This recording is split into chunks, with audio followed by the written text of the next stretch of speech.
Welcome to the final block of the personal development stream. I hope you've all enjoyed the Women's Symposium so far. I think they can agree it's been quite really energising and really positive event so far, and hopefully you've picked up a lot of interesting things along the way. So my name's Sheena Gillett, and I'm the PR and Communications Director at PIMFA, and I'll be facilitating the next hour and a half. This stream is designed to provide something different and fresh. We'll be taking a departure from the usual kind of conference format in that we'll be prioritised sessions that will hopefully appeal to you as the person as well as you, the professional. These sessions will offer us a chance to be frank and probably at times have a slightly uncomfortable conversation. But these conversations are really important and hopefully we'll all get something out of it, both from a personal development perspective and also as we look towards the future of our industry. So, without further ado, let me introduce our first speaker, who will be discussing the importance of male allyship, the lovely Mark Freed. Mark has dedicated 20 years of his work at E2W, supporting women and helping us to flourish and succeed in our careers. 4 years ago, however, he became frustrated at the slow pace of change, and he recognised the imperative to get more men to help drive diversity and inclusion by helping them to fully understand the issues and the opportunities, and then went on to form Men for Inclusion. Today, Mark works with a number of firms across the industry, helping them to get more men involved in and supportive of inclusion initiatives. So welcome to the stage, Mark. I was here for the last session, and there seemed to be more men in the room then than there are now. Have all the men gone? And to those that are still here, I can see one and maybe a few more at the back. Welcome and thank you. Men for Inclusion. Let's focus a little bit on the word inclusion for a little while. First of all, three things. First of all, I'd like this session to be inclusive. So if I happen to say anything that maybe offends or you think is wrong, then I give you permission to call me out. Either now, in the room, shout, yeah, or if you don't feel up to that, afterwards. This is a safe space. The second thing is inclusion. I like to think about as being about all of us. But to talk about inclusion, sometimes we need to bring diversity into the conversation. And when I talk about it from a male and female perspective, the two genders. I recognise there are other genders. I recognise there are lots of other forms of diversity. I'm not leaving those out. I believe inclusion is about understanding and getting to know the person, not the diversity box. Finally, the difference between, one of the key differences between diversity and inclusion for me is that inclusion is something we can exercise every minute of every day. Very few of us get the opportunity to increase representation, to change diversity stats, but each and every one of us have got an opportunity every minute of every day to change culture, to change behaviours and to change values. And, we'll forget that. Three things about me. The inclusive world that we live in has enabled me to celebrate my dyslexic superpowers. It's stopped me being ashamed of my lack of academic qualifications. I spent the last 25 or 20 years, 25 I think, running an organisation that supports and helps women to flourish and succeed in their financial services careers. I've got to understand some of the challenges that you face every day in the workplace. With Men for Inclusion, it was formed because I was getting frustrated at the pace of change. You've only got to look at gender pay gap stats, even the latest ones, to realise we're moving forward on this agenda really slowly. But last month, coming on to what we're going to talk about, three things. Gender stereotypes, the lived experience gap rather than the gender pay gap, and how we engage men. So last month, many of us celebrated International Women's Day. Using the hashtag Inspire Inclusion. I know there are other hashtags going around, But if you look historically at where we've come here, we've come from pledging for parity, being bold for change, pressing for progress, choose to challenge, break the bias, all things which are quite forceful calls to action that highlight inequalities. That maybe the outcomes were to recruit, almost a call to arms for women to stand up and be counted and hold men responsible. What I've loved in recent years is that we're now moving to things like inspire inclusion and embrace equity, which are more inclusive. They mean all of us. They benefit all of us, and we progress together if we do that, if we follow those rules. A little bit more of a history lesson. This is my mum and dad on their wedding day. It was a day that changed their lives forever. It was March the 1st, 1957. My mother had got a career in a well-known high street bank. On the 1st of March 1957, it ended because her contract of employment stated that she couldn't stay employed as a married woman. Yeah. Her education, she had 3 choices.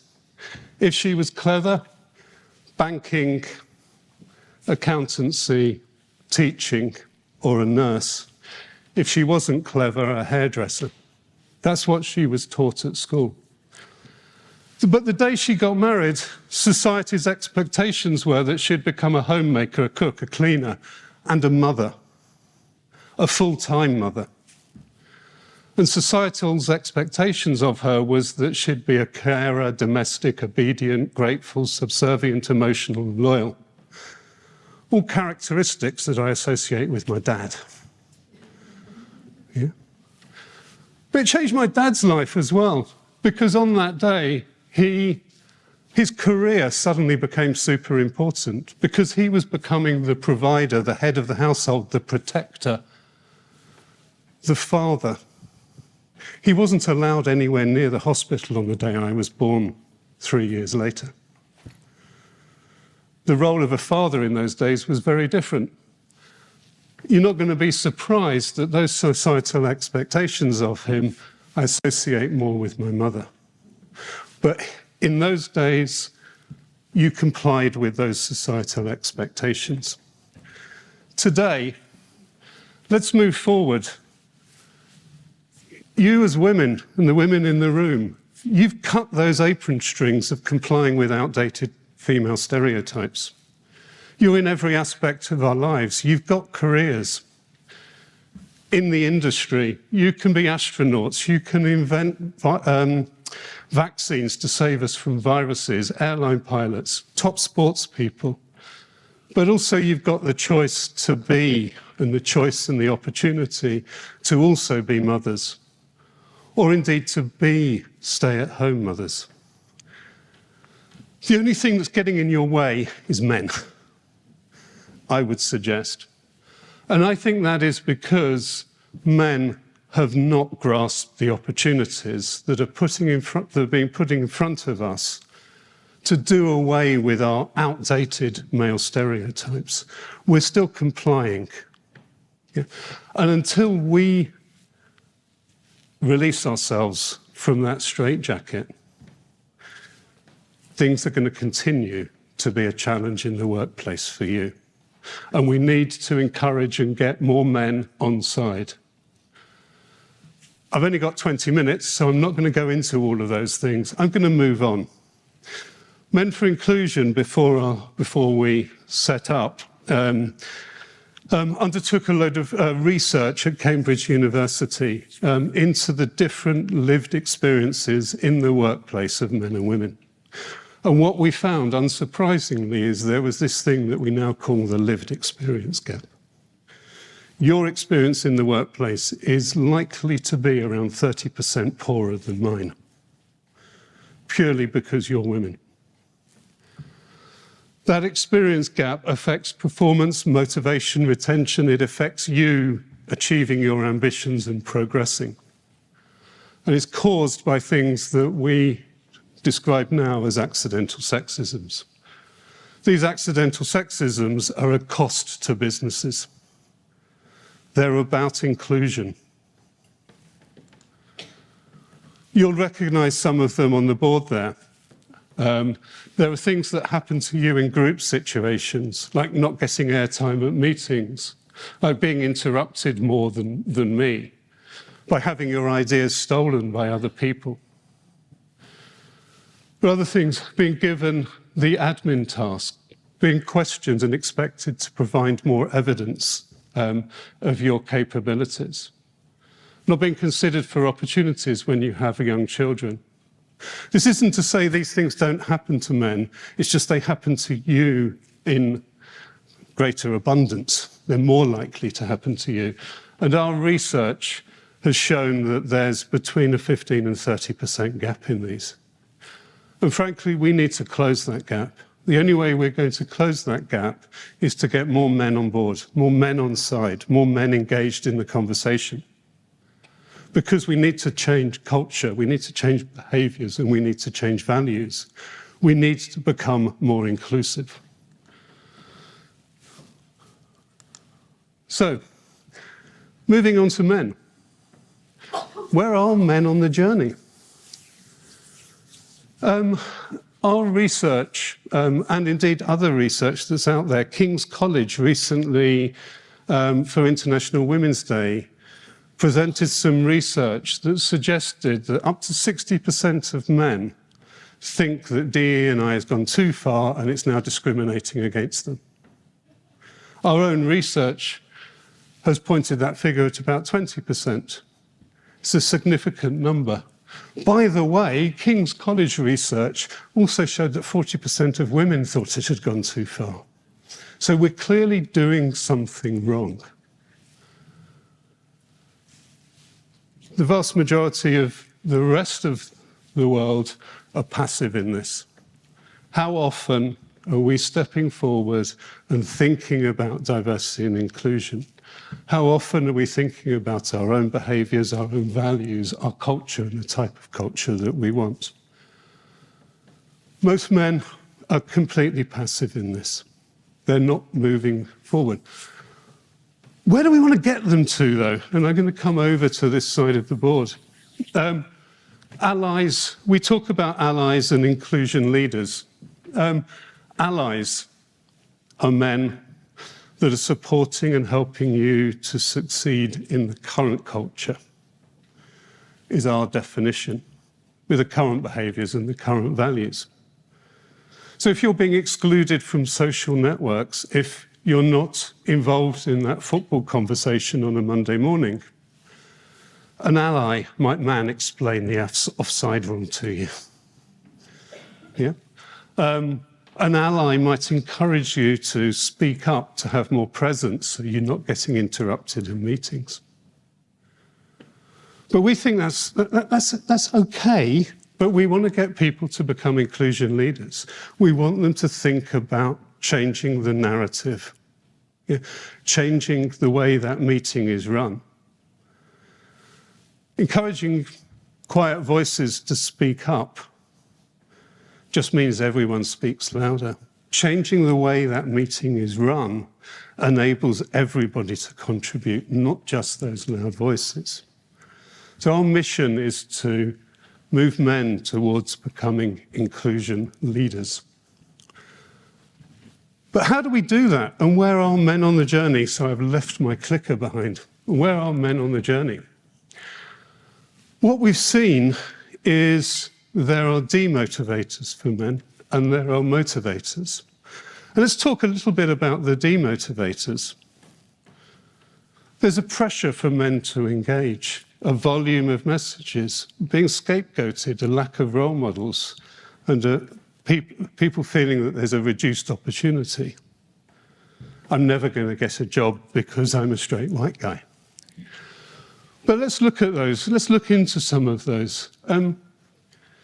Being scapegoated and lack of role models.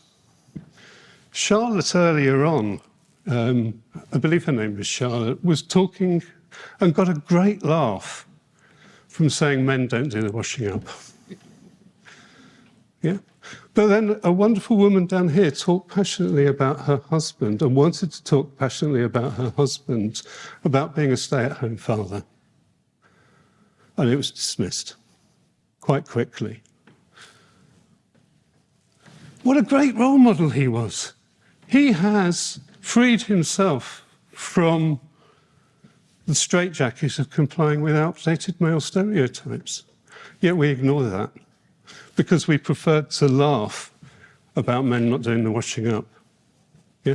Now that's good. We're in a safe space. We're in a safe room. It's fine to laugh. But if that's what's happening outside in the real world, if that's what our diversity and inclusion strategies are doing, alienating men, when we talk to a lot of men on their journey,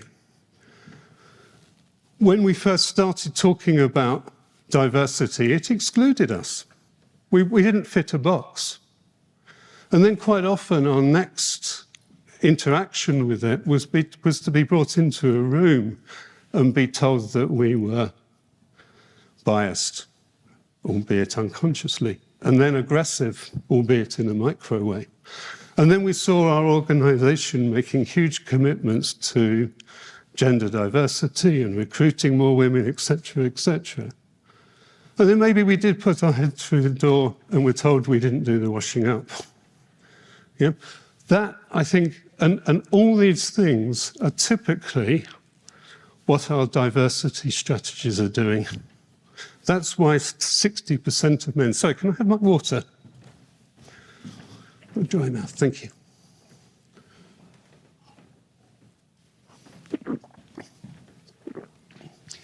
That's why 60% of men think this has all gone too far. Can we change the narrative? Can we change the way we talk about this? The men we talk to and the men we've researched talk passionately about these motivators, and we can engage them. I understand the benefits for me, my team, organisation and the wider community. Earlier on, I think it was Charlotte was talking about 50 plus having time off because of the menopause. How many men want 3 months off as well? If we go to the people that make those decisions as all of us, it's going to be a lot more powerful. It's going to resound. We're going to get more advanced. Men, like the stay-at-home husband, like me, most men actually understand, if you talk to them in the right way, that diversity and inclusion isn't a zero-sum game for them. It's a motivator. How do we motivate them? How do we engage them? A lot of men identify with diverse characteristics themselves. I'm dyslexic. I come from a working class background. I haven't got an education. I'm from an ethnic minority. Whatever it is, actually, they've faced many of the same challenges as an underrepresented group as you do. Let's not put all men in this same box. Let's engage with them slightly differently. We also see, and I hear a lot when men stand up on stage and say, I'm doing this for my daughter. And there's a snigger quite often. There wasn't a snigger today around the room that, oh, he's only there because he's got a daughter. I've spoken to men who are talking really passionately about wanting to change the world because they've realised and don't want their daughters to grow up in the current world.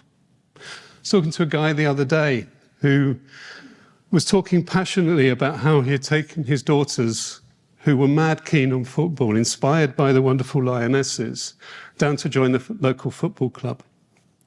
And how he had seen that they had been given the worst pitches, the worst kit, the worst changing rooms, the worst referees. They were sidelined.